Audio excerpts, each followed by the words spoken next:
Hey y'all, love y'all. Hope everybody's having a beautiful Sunday morning. Heads up on Trump's anti-CIA propaganda. Some of this stuff goes back to the Reagan administration. It's got a lot to do with privately funded missions that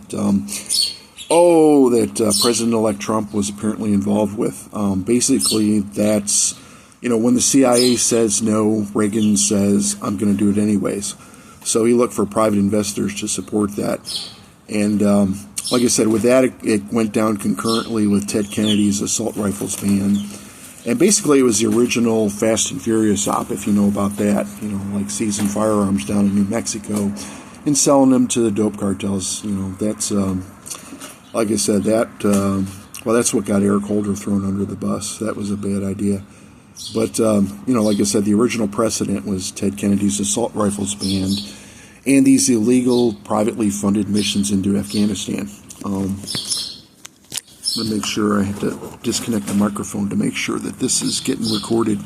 Hopefully it is. But then the rest of it goes back to the Nixon administration, and that largely has to do with Nixon trying to cover his rear over alleged connections to the Kennedy assassination. Because you have to remember that Kennedy defeated Nixon back in 1960. And all the same stuff went down that Trump's doing, only Trump's being more vocal about it, But it's like, the Democrats stole the election, and the elections were rigged and stuff like that. But that's basically, you just didn't hear about it back in the early 60s like you do now. But that's what that was all about. And the anti-CIA propaganda there, it's basically Nixon throwing him under the bus because, it's like I said, he had issues. He was probably subverted during the Eisenhower administration, probably one of the Russian honeypots, from the Soviet era. Probably took him for the ride of his life, But so basically what that entails, that's all the stuff about the CIA allegedly trying to assassinate Castro.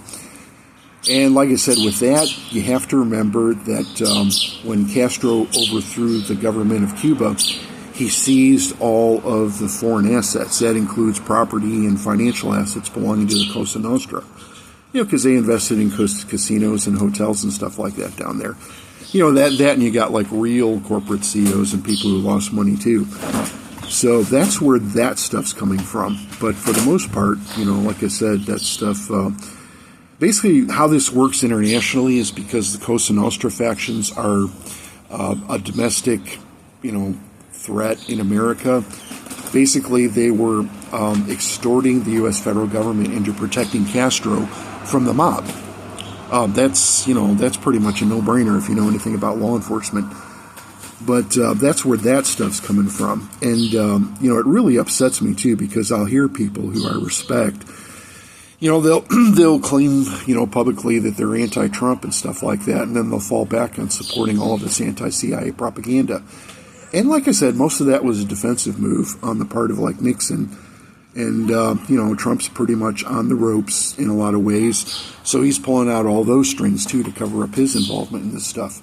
Especially the stuff in Afghanistan, because, like I said, that directly contributed to the 9/11 attacks. You know what I'm saying? And mostly the only stuff that came out of that was you got terrorist factions in Afghanistan becoming armed and more heroin being trafficked down the streets in America. So, you can imagine what kind of people Reagan called upon to fund those operations. And like I said, I don't hear Trump blowing the whistle on any of that. You know what I'm saying? And, so basically anytime, that's what you got. You got a whole bunch of anti-CIA propaganda. Like I said, with the Cosa Nostra, the only time that any U.S. intel service was known to contract with the Cosa Nostra, it was back in the 40s, and it was U.S. Navy cartography, which was top secret, for 75 years. It was top secret till 2020. I actually knew a woman whose father worked for the cartography branch, and but that was the only instance of a U.S. intel service ever contracting with the Cosa Nostra. And it was for information on the top, the mafia's secret smuggling routes into Sicily. So that the Spec Ops guys could go in and do their thing before, Operation Husky went down, which was the invasion of Sicily in 1943. Like I said, though, a lot of the other stuff, the anti-CIA propaganda, you got a lot of military vets who are involved with like dope trafficking and stuff like that and other illegal activity.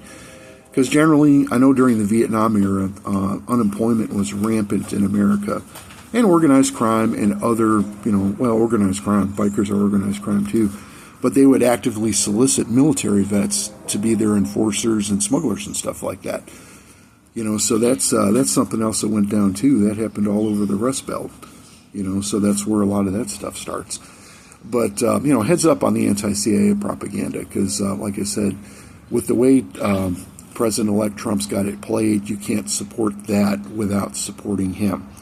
And like I said, there's people who, some people who I know and some people who I know of and respect, who keep on falling into that trap. And basically when the ball goes up, they're putting themselves at risk too for that.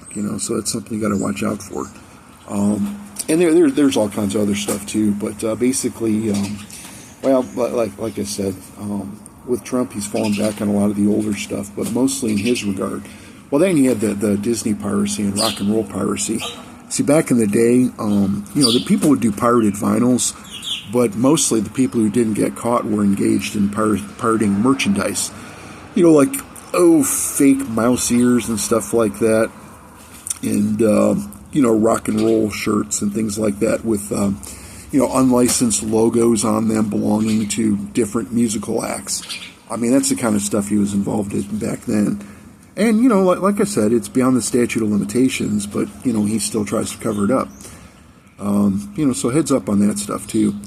And like I said, with piracy, Nixon learned this the hard way, too, because after he came back, he had kind of a personal identity crisis after he came back from China, because he started identifying as all of these, basically musical acts that had been pirated. And like I said, some of that was probably done in British Hong Kong, but when it comes down to unfriendly intel, they support copyright infringement as a smokescreen to cover up espionage and other copyright theft and crime. So that's what you got going on there. But they dumped all that on Nixon when he came back from China. So it's like, there's a lot going on with that. And they used to send people on wild goose chases too. I know. My family up in Buffalo had connections with the FBI anti-piracy operations being run out of. They were, like I said, they're the local branch office there up there in Buffalo, and so they kept on pointing fingers at China. And I'm not saying most of the piracy from back then was probably be undertaken in friendly nations by criminal factions. You know what I'm saying? And so it's something that, China got pissed off about. But like I said, they do support it, the criminal activity, because it generates a smokescreen to cover up espionage. Same thing the Russians and the Iranians and everybody else does too. But, like I said, heads up on the anti-CIA propaganda, because, like I said, on a bad day, it's going to get people killed. And today might be one of those days. Love you all. Everybody have a good day, and thanks for listening.